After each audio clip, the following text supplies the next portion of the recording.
Et en gros, le hardware, c'est de l'EQ et de la compression. On en a pas mal avec différentes couleurs. Est-ce que vous nous en présentez un petit peu? Vas-y, Adrien.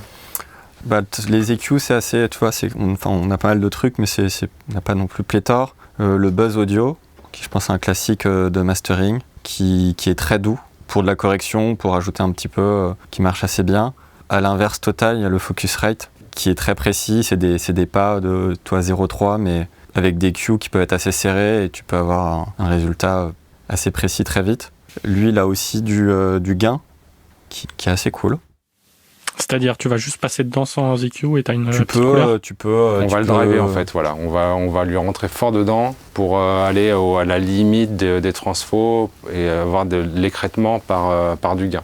Voilà, comme aller driver un peu les transfos pour tasser un peu le son. Des fois, ça marche bien, même sans EQ en fait. Et dernier, tu as le TG. Je pense à aussi pareil, un classique. Enfin, le dernier, on va dire un des principaux, quoi. Tu as le TG, tu as le Veils au-dessus, en numérique. Voilà, qui en AES, qui est super.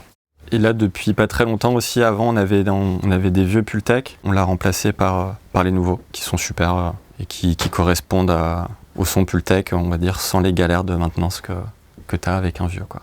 Et les API 550M, donc les premiers API de mastering, qui est maintenant été remplacé par le 5005. Donc ça, c'est la première version. Voilà pour les EQ. Et après, on a des compresseurs. Donc là, il y a un vieux limiteur Nive, 2253. Donc là, il n'y a pas de compresseur parce que les EQ, on les met devant pour avoir les deux mains. Mais les compresseurs, généralement, d'une main, ça marche. Donc c'est plutôt de ce côté. On a le Portico, qui fait à la fois compresseur, mais à la fois aussi boîte à outils avec des modes de largeur, de profondeur. Le Silk, pour rajouter des aigus, donc c'est un peu une sorte de boîte à outils super. Le DSR Mazelec, MPL2, le compresseur Mazelec MLA2, le compresseur Dangerous, le compresseur Focusrite, et là le L2, le limiteur numérique, ou même qui fait aussi convertisseur aussi, si on veut, de chez Waves à l'ancienne. Voilà, donc c'est un peu notre partie compresseur ici. On a d'autres machines qu'on met pas tout le temps. Là, il y a un PL2 Pendulum qu'on peut mettre dans la chaîne. J'ai ces EQ là, un peu BBC style, old school, qui sont super aussi, super musicales. Ah super, que j'ai jamais vu ça, qu'est-ce que c'est? Non, mais il n'y a pas de marque, je sais pas ce que c'est. Je les ai achetés à Los Angeles, chez un broker. Ils savaient pas ce que c'était non plus, et franchement, c'est top, quoi. Je les ai fait... T'as fait une affaire?